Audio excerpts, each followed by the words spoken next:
ಸಾಂಪ್ರದಾಯಿಕ ಪಂಥದ ಅರ್ಥಶಾಸ್ತ್ರಜ್ಞರು ಅರ್ಥಶಾಸ್ತ್ರಕ್ಕೆ ವಿಶೇಷವಾದ ಕೊಡುಗೆಯನ್ನು ಸಲ್ಲಿಸಿದ್ದಾರೆ. ಅವರ ಕಲ್ಪನೆಗಳ ಆಧಾರದ ಮೇಲೆ ಅರ್ಥವ್ಯವಸ್ಥೆ ಹೀಗೆ ಇರುತ್ತದೆ ಮತ್ತು ಹೀಗೆ ಡೆವಲಪ್ಮೆಂಟ್ ಆಗುತ್ತೆ ಅಂತ ಹೇಳ್ತಾರೆ.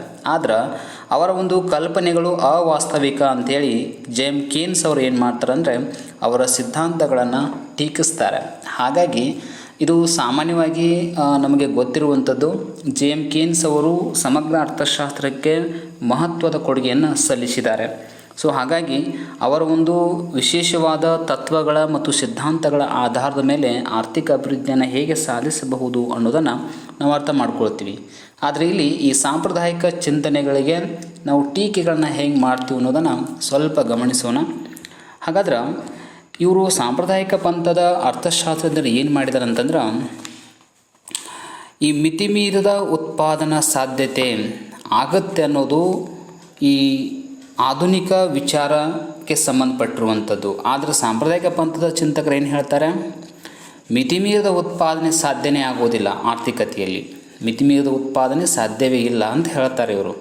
ಆದ್ರೆ ಉತ್ಪಾದನೆ ಏನಾಗ್ಬೋದು, ಸಡನ್ನಾಗಿ ಹೆಚ್ಚಳ ಆಗುವಂಥ ಸಾಧ್ಯತೆ ಇರುತ್ತೆ ಅಂಥೇಳಿ ಇವರು ಏನು ಮಾಡ್ತಾರೆ, ಟೀಕೆಯನ್ನು ಮಾಡ್ತಾರೆ. ಹಾಗಾದರೆ ಯಾಕೆ ಹಿಂಗೆ ಹೇಳಿದರು ಇವರು?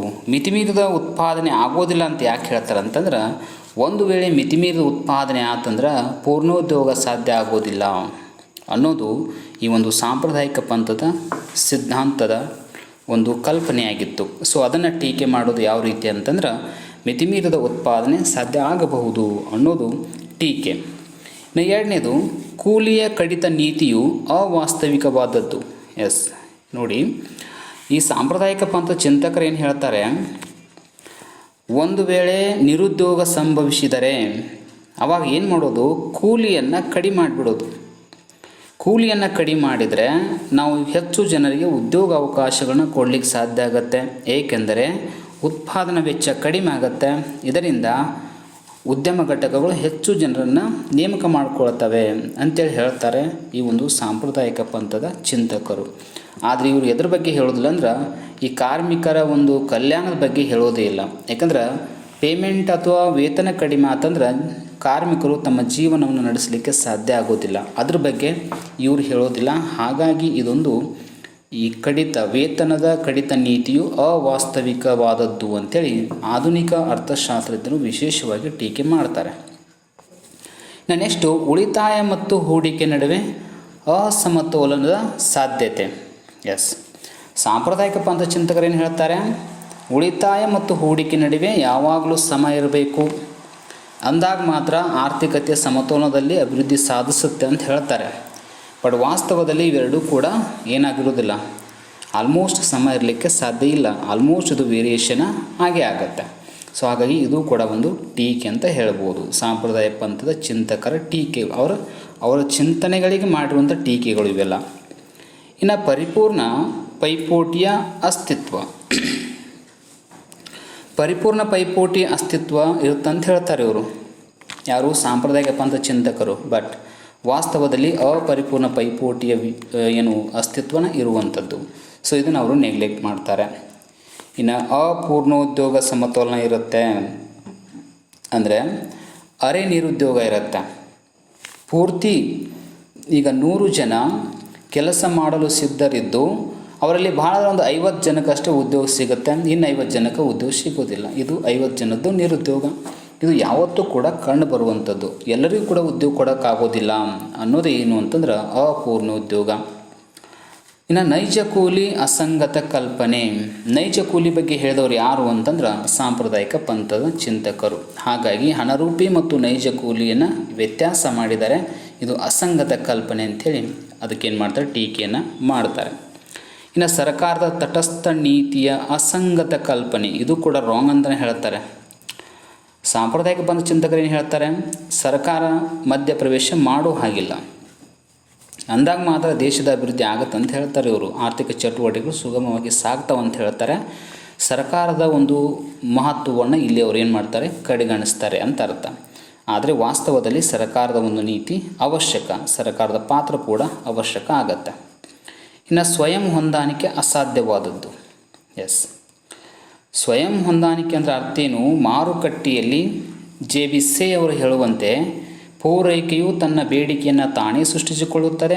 ಹಾಗಾಗಿ ಬೇಡಿಕೆ ಮತ್ತು ಪೂರೈಕೆಗಳು ತಾವಾಗಿಯೇ ಸಮತೋಲನ ಆಗ್ತವೆ ಅಂತ ಹೇಳ್ತಾರೆ. ಬಟ್ ವಾಸ್ತವದಲ್ಲಿ ಇದು ಸಾಧ್ಯ ಭಾಳ ಕಠಿಣ. ಯಾಕಂದ್ರೆ ಇವು ಎರಡೂ ಕೂಡ ಒಂದೇ ಅಥವಾ ಸಮ ಆಗಿರೋದು ಬಹಳ ಕಠಿಣ ಅಂತ ಹೇಳ್ತೀವಿ ನಾವು. ಹಾಗಾಗಿ ಇದು ಕೂಡ ರಾಂಗ್ ಆಗುತ್ತೆ. ಇನ್ನು ಹಣವು ತಟಸ್ಥವಲ್ಲ. ಸಾಂಪ್ರದಾಯಿಕ ಪಂಥ ಚಿಂತಕರು ಏನು ಹೇಳ್ತಾರೆ, ಹಣ ತಟಸ್ಥವಾಗಿರುತ್ತೆ, ಹಣದ ಪಾತ್ರ ಇಲ್ಲ ಆರ್ಥಿಕತೆಯಲ್ಲಿ, ಅಷ್ಟು ದೊಡ್ಡ ಪ್ರಭಾವ ಬೀರೋದಿಲ್ಲ, ಅದರಿಂದ ಬೇರೆ ಅಂಶಗಳು ಹೆಚ್ಚು ಪ್ರಭಾವ ಬೀರ್ತವೆ ಅಂತ ಹೇಳ್ತಾರೆ. ಬಟ್ ವಾಸ್ತವಿಕವಾಗಿ ಹಣ ಸ್ಥಿರವಾಗುವುದಿಲ್ಲ. ಹಣ ಎಷ್ಟು ಚಲನೆಯನ್ನು ಹೊಂದತ್ತಲ್ಲ ಅಷ್ಟು ದೇಶದ ಆರ್ಥಿಕ ಅಭಿವೃದ್ಧಿ ಸಾಧ್ಯ ಆಗುತ್ತೆ ಅನ್ನೋದು ಗೊತ್ತಿರಬೇಕು ನಮಗೆ. ಹಣ ಎಷ್ಟು ಬೇಗ ತನ್ನ ಕೈಗಳನ್ನು ಅಂದ್ರೆ ಜನರ ಕೈಗಳನ್ನು ಎಷ್ಟು ಬೇಗ ಚೇಂಜ್ ಮಾಡುತ್ತಲ್ಲ ಅಷ್ಟು ಬೇಗ ಆರ್ಥಿಕ ಅಭಿವೃದ್ಧಿ ಆಗುತ್ತೆ ಅಂತ ಹೇಳ್ತೀವಿ ನಾವು. ಇದನ್ನು ಸೂಕ್ಷ್ಮವಾಗಿ ಗಮನಿಸಿದ್ರೆ ಗೊತ್ತಾಗುತ್ತೆ ನಿಮಗೆ. ಅನುಭೋಗಿಯಿಂದ ಉದ್ಯಮ ಘಟಕಕ್ಕೆ, ಉದ್ಯಮ ಘಟಕದಿಂದ ಅನುಭೋಗಕ್ಕೆ, ಹೀಗೆ ಯಾವತ್ತೂ ಕೂಡ ಒಂದು ವೃತ್ತಾಕಾರ ಚಲನೆ ಸ್ಪೀಡ್ ಆಯ್ತು ಅಂತಂದ್ರೆ ಆರ್ಥಿಕ ಅಭಿವೃದ್ಧಿ ತಾನಾಗಿ ಆಗುತ್ತೆ ಅನ್ನೋದು ಗೊತ್ತಿರಬೇಕು. ಇದನ್ನು ನೆಗ್ಲೆಕ್ಟ್ ಮಾಡಿದ್ದು ಯಾವುದು ಅಂದ್ರೆ ಈ ಸಾಂಪ್ರದಾಯಿಕ ಪಂಥದ ಚಿಂತಕರು. ಇನ್ನು ಅರ್ಥಹೀನ ದೀರ್ಘಾವಧಿ ವಿಶ್ಲೇಷಣೆ, ಇದನ್ನು ಕೇನ್ಸ್ ಅವರು ಟೀಕೆ ಮಾಡ್ತಾರೆ. ಯಾಕೆ ಮಾಡ್ತಾರೆ ಅಂತಂದ್ರೆ, ದೀರ್ಘಾವಧಿಯಲ್ಲಿ ಎಷ್ಟೋ ಜನ ಸತ್ತು ಹೋಗ್ಬೋದು. ಹಾಗಂದಮೇಲೆ ದೀರ್ಘಾವಧಿಯನ್ನು ನಾವು ಕಲ್ಪನೆ ಮಾಡ್ಕೊಳ್ಳಿಕ್ಕಾಗಂಗಿಲ್ಲ. ಮೊದಲು ವಾಸ್ತವದಲ್ಲಿ ಏನಿದೆ ಅದನ್ನು ಅರ್ಥ ಮಾಡ್ಕೊಳ್ಬೇಕಂತೇಳಿ ಕೇನ್ಸ್ ಅವರು ಹೇಳ್ತಾರೆ. ಆದರೆ ಸಾಂಪ್ರದಾಯಿಕ ಪಂಥ ಚಿಂತಕರನ್ನು ದೀರ್ಘಾವಧಿಯಲ್ಲಿ ಸಂಭವಿಸುವ ವಿಚಾರಗಳ ಬಗ್ಗೆ ಹೇಳ್ತಾರೆ. ಬಟ್ ದೀರ್ಘಾವಧಿಯಲ್ಲಿ ಏನಾಗುತ್ತೆ ಗೊತ್ತಿಲ್ಲ. ಸೊ ಅದನ್ನು ಏನು ಹೇಳ್ತೀನೋ ಅಂದ್ರೆ ಈ ಒಂದು ಸಾಂಪ್ರದಾಯಿಕ ಪಂಥದ ಟೀಕೆಗಳು ಅಂತ ಹೇಳ್ತೀವಿ. ಸೊ ಹೀಗಾಗಿ ಇವೆಲ್ಲವೂ ಇವಷ್ಟೇ ಅಲ್ಲ, ಇನ್ನೂ ಬರ್ತಾವ. ಸೊ ಇವೆಲ್ಲವಕ್ಕೂ ಕೂಡ ನಾವೇನು ಕರಿತೀವಿ ಅಂದರೆ ಒಟ್ಟಾರೆಯಾಗಿ ಸಾಂಪ್ರದಾಯಿಕ ಪಂಥದ ಟೀಕೆಗಳು ಇವೆಲ್ಲ ಇರೋದರಿಂದಲೇ ಆಧುನಿಕ ಯುಗದಲ್ಲಿ ಈ ಕೇನ್ಸ್ ಅವರ ಅರ್ಥಶಾಸ್ತ್ರಕ್ಕೆ ಮಹತ್ವವಾದ ಕೊಡುಗೆ ಬಂತು. ಅವ್ರು ಏನು ಮಾಡಿದರು ಅಂತಂದ್ರೆ ಈ ಸಾಂಪ್ರದಾಯಿಕ ಪಂಥದ ಎಲ್ಲ ಕಲ್ಪನೆಗಳ ವಿರುದ್ಧ ತಮ್ಮ ಹೊಸ ಕಲ್ಪನೆಗಳ ಜಾರಿಗೆ ತಂದರು. ಅವೆಲ್ಲ ಏನು ಅನ್ನೋದನ್ನು ನೆಕ್ಸ್ಟ್ ನೋಡೋಣ. ಇಲ್ಲಿವರೆಗೂ ಕೂಡ ನಾವು ಹಿಂದಿನ ಎಲ್ಲ ವಿಡಿಯೋಗಳಲ್ಲಿ ಡಿಸ್ಕಷನ್ ಮಾಡಿದ್ದು ಯಾವುದು ಅಂತಂದ್ರೆ ಈ ಸಾಂಪ್ರದಾಯಿಕ ಪಂಥದ ಚಿಂತಕರ ಬಗ್ಗೆನೇ ನೋಡಿದ್ದೀವಿ. ಜಾಸ್ತಿ ನೋಡುವಂಥದ್ದು ಅವರು ಏನು ಹೇಳಿದ್ದಾರೆ, ಅವರ ವಿಶೇಷತೆಗಳು ಏನು, ಯಾವುದ್ರ ಬಗ್ಗೆ ಹೆಚ್ಚು ಮಾತಾಡಿದ್ದಾರೆ. ಸೊ ಇವುಗಳ ಬಗ್ಗೆನೇ ಹೆಚ್ಚು ನಾವು ಡಿಸ್ಕಷನ್ ಮಾಡಿದ್ವಿ. ಸೊ ಇನ್ನು ಅದನ್ನು ಹೊರತುಪಡಿಸಿ ಅವರ ಸಿದ್ಧಾಂತದ ಕಲ್ಪನೆಗಳಿಗೆ ವಿರುದ್ಧವಾಗಿ ಅಥವಾ ಅವರುಗಳನ್ನು ಟೀಕೆಗಳನ್ನು ಮಾಡುತ್ತಾ, ಅವರ ಸಿದ್ಧಾಂತಗಳ ಕಲ್ಪನೆಗಳನ್ನ ಟೀಕೆಯನ್ನು ಮಾಡುತ್ತಾ ತಮ್ಮ ಹೊಸ ಸಿದ್ಧಾಂತಗಳನ್ನು ಮಂಡಿಸಿರುವಂಥವ್ರು ಯಾರು ಅಂತಂದ್ರೆ JM ಕೇನ್ಸ್ ಅವರು. ಹಾಗಾಗಿ ಅವರ ಒಂದು ಸಿದ್ಧಾಂತಕ್ಕೆ ನಾವೇನು ಕರಿತೀವಿ ಅಂದ್ರೆ ಅವರ ಒಂದು ಕೊಡುಗೆಗೆ ಒಟ್ಟಾರೆಯಾಗಿ ಕೇನ್ಸನ ಸಮಗ್ರ ಅರ್ಥಶಾಸ್ತ್ರ ಅಂತಲೇ ಹೆಸರು ಕೊಡ್ತೀವಿ. ಹಾಗಾಗಿ ಅಷ್ಟೊಂದು ಪ್ರಭಾವ ಬೀರುವಂಥವರು ಈ ಸಮಗ್ರ ಅರ್ಥಶಾಸ್ತ್ರ ಕೊಟ್ಟಿರುವಂಥ ಕೊಡುಗೆ JM ಕೇನ್ಸ್ ಅವರದು ಅಂತ ಹೇಳ್ತೀವಿ. ಹಾಗಾದರೆ ಏನಿದು ಅಂತಂದ್ರೆ 20ನೇ ಶತಮಾನದಲ್ಲಿ ಸಾಂಪ್ರದಾಯಿಕ ಪಂಥದ ಸಿದ್ಧಾಂತಗಳ ಪರಿಕಲ್ಪನೆಗಳು ಟೀಕಿಸುತ್ತಾ ಅವನು ಟೀಕೆ ಮಾಡೋಕ್ಕೆ ಸ್ಟಾರ್ಟ್ ಮಾಡಿದರು. ಆಧುನಿಕ ಜಗತ್ತಿಗೆ ಅಭಿವೃದ್ಧಿಗೆ ಪೂರಕವಾದ ಸಿದ್ಧಾಂತಗಳನ್ನು ಮಂಡಿಸಿದ್ದಾರೆ. 19ನೇ ಶತಮಾನದಲ್ಲಿ ಬಹಳ ಆದರೂ ಪ್ರಭಾವ ಇತ್ತು.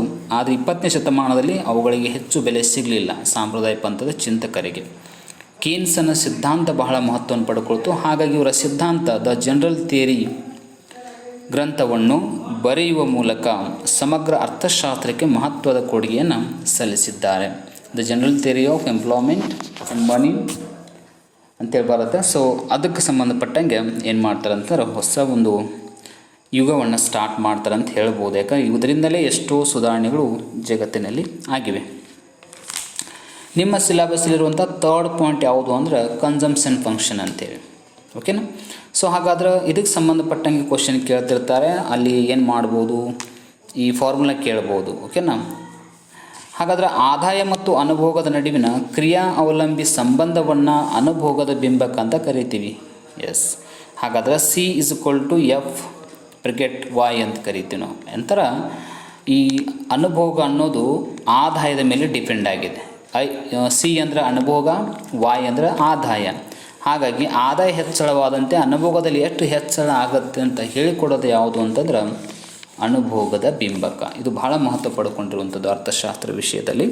ಹಾಗಾದರೆ ಇಲ್ಲಿ 2 ಪರಿಕಲ್ಪನೆಗಳು ಬರ್ತಾವೆ. ಯಾವುವು ಅಂತಂದ್ರೆ ಒಟ್ಟು ಅನುಭೋಗದ ವೆಚ್ಚವನ್ನು ಒಟ್ಟು ಆದಾಯದಿಂದ ಭಾಗಿಸುವ ಮೂಲಕ ಸರಾಸರಿ ಅನುಭೋಗ ಪ್ರವೃತ್ತಿಯನ್ನು ಕಂಡುಹಿಡಿಯಲಾಗುತ್ತದೆ.